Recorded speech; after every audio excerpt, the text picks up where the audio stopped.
Bismillahirrahmanirrahim. Assalamualaikum warahmatullahi wabarakatuh. Apa kabar semuanya? Semoga semua dalam keadaan sehat walafiat ya.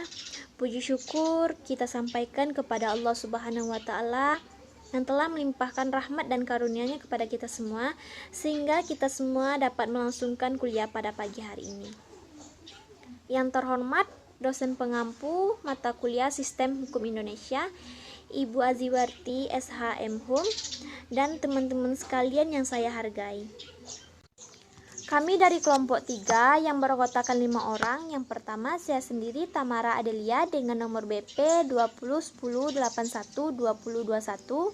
Kemudian Widya Alia Zafira dengan nomor BP 2010811015. Dan Nailur Rahmi Iska dengan nomor BP 2010813025. Selanjutnya Dwi Chania Handayani dengan nomor BP 2010811027. Yang terakhir Rio Ahmad Alfikri Matondang dengan nomor BP 2010811017. Di sini kelompok kami akan menjelaskan tentang fungsi hukum. Materi pertama tentang fungsi hukum menurut para ahli yang akan disampaikan oleh Widya Alia Zafira dan Nailur Rahmi Iska. Kepada Alia dan Nami dipersilahkan. Di sini saya akan menjelaskan menurut dua para ahli. Yang pertama itu ada Sajipto Raharja. Di sini Sajipto Raharja menjelaskan bahwa hukum tidak hanya digunakan untuk mengukuhkan pola-pola kebiasaan dan tingkah laku yang terdapat di dalam masyarakat, tetapi juga untuk mengarahkan pada tujuan yang dikehendaki, menghapus kebiasaan yang dipandang tidak sesuai lagi, menciptakan pola-pola kelakuan yang baru. Selanjutnya ada menurut Surjono Sukanto. Di sini Surjono Sukanto membagi ke dalam 3 fungsi. Yang pertama, memberikan pedoman kepada masyarakat. Yang kedua, menjaga keutuhan masyarakat bersangkutan. Yang ketiga, memberikan pegangan pada masyarakat bersangkutan atau social control. Terima kasih kepada moderator. Perkenalkan, nama saya Nailur Rahmi Iska dengan nomor BP 2010813025. Di sini saya akan melanjutkan materi dari rekan saya sebelumnya mengenai pengertian fungsi hukum menurut para ahli. Menurut ahli yang pertama di sini adalah Soleman B. Taneko. Nah, Soleman B. Taneko 1992, ia merupakan seorang pakar hukum yang kemudian mengemukakan bahwa fungsi hukum mencakup lebih dari 3 jenis. Nah, adapun fungsi hukum yang dimaksudkan ialah yang pertama, memberikan pedoman atau pengarahan pada warga masyarakat untuk berperilaku. Yang kedua adalah pengawasan atau pengendalian sosial. Nah, hal tersebut juga bisa disebut juga sebagai social control. Yang ketiga ialah penyelesaian sengketa, dan yang terakhir adalah rekayasa sosial atau bisa disebut juga dengan social engineering. Menurut para ahli selanjutnya adalah Marjono Raksodiputro. Nah, di sini beliau mengemukakan hukum sebagai sarana pembangunan dapat mengabdi dalam 3 sektor. Nah, yang pertama adalah hukum sebagai alat penertib. Nah, maksudnya di sini berarti hukum menciptakan suatu kerangka bagi pengambilan keputusan politik dan pemecah perselisihan yang mungkin timbul melalui suatu hukum acara yang baik. Yang kedua adalah hukum sebagai alat penjaga keseimbangan. Dimaksudkan di sini berarti hukum berfungsi untuk menjaga keseimbangan dan harmonisasi antara kepentingan umum dengan kepentingan individu. Dan yang terakhir adalah hukum sebagai katalisator. Nah, maksud di sini adalah berarti hukum berfungsi untuk memudahkan terjadinya proses perubahan melalui pembaharuan hukum dengan bantuan tenaga kreatif di bidang profesi hukum. Menurut ahli selanjutnya adalah Frans Magnus Suseno.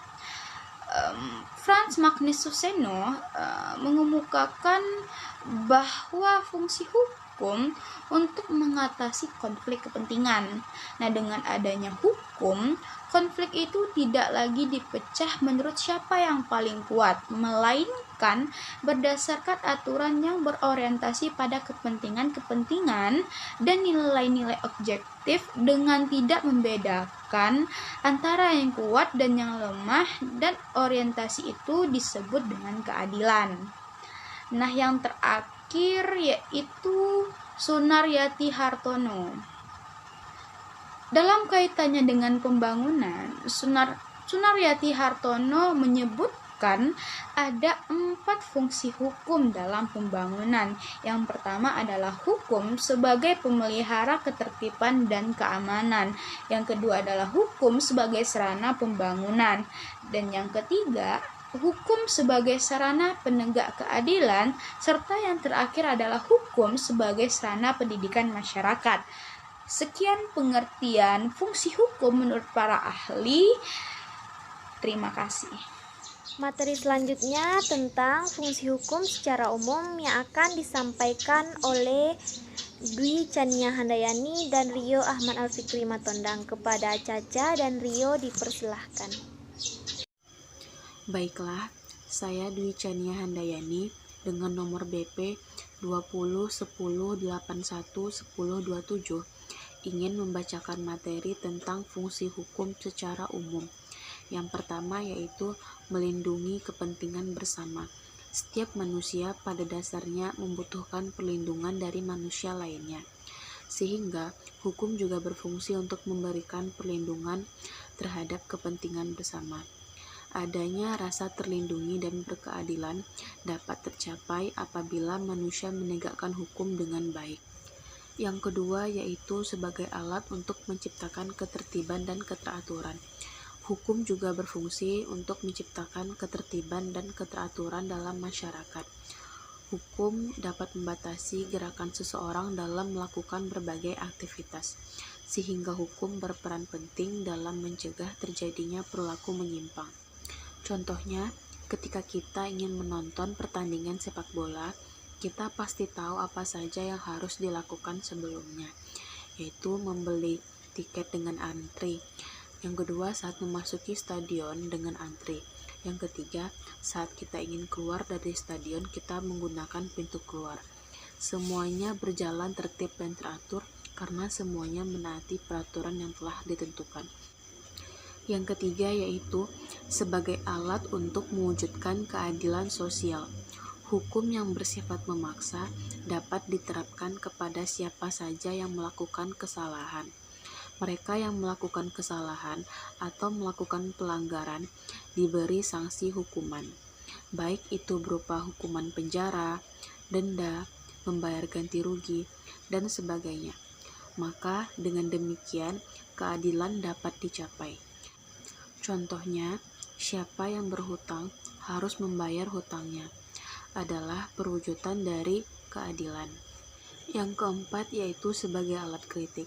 Fungsi ini berarti bahwa hukum tidak hanya mengawasi masyarakat saja, tetapi hukum juga berperan untuk mengawasi para penegak hukum, para pejabat pemerintah, dan aparatur pengawasan.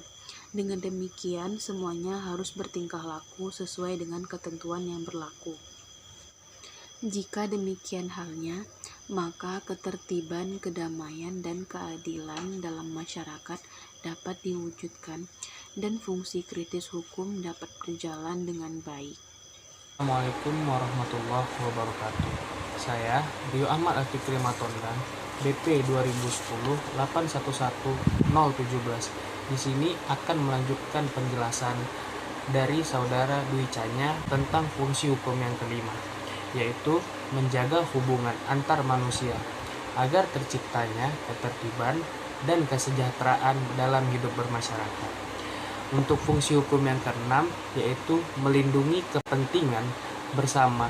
Dengan terlindungi kepentingan bersama ini diharapkan bagi semua individu di dalamnya terhindar dari berbagai macam ancaman yang ada di sekelilingnya. Untuk fungsi hukum yang ketujuh itu adalah menyelesaikan pertikaian, di mana hukum ini bertindak sebagai garda terdepan dalam menyelesaikan konflik, baik itu di antara individu, kelompok, maupun perdamaian dunia. Baik, sekian penjelasan tentang fungsi hukum dari kelompok kami. Selanjutnya, saya kembalikan kepada moderator. Sekian materi dari kelompok kami. Bila ada tambahan, kritik, saran, dan pertanyaan, bisa disampaikan melalui kolom chat di grup WA. Saya selaku moderator, jika ada salah mohon dimaafkan. Assalamualaikum warahmatullahi wabarakatuh.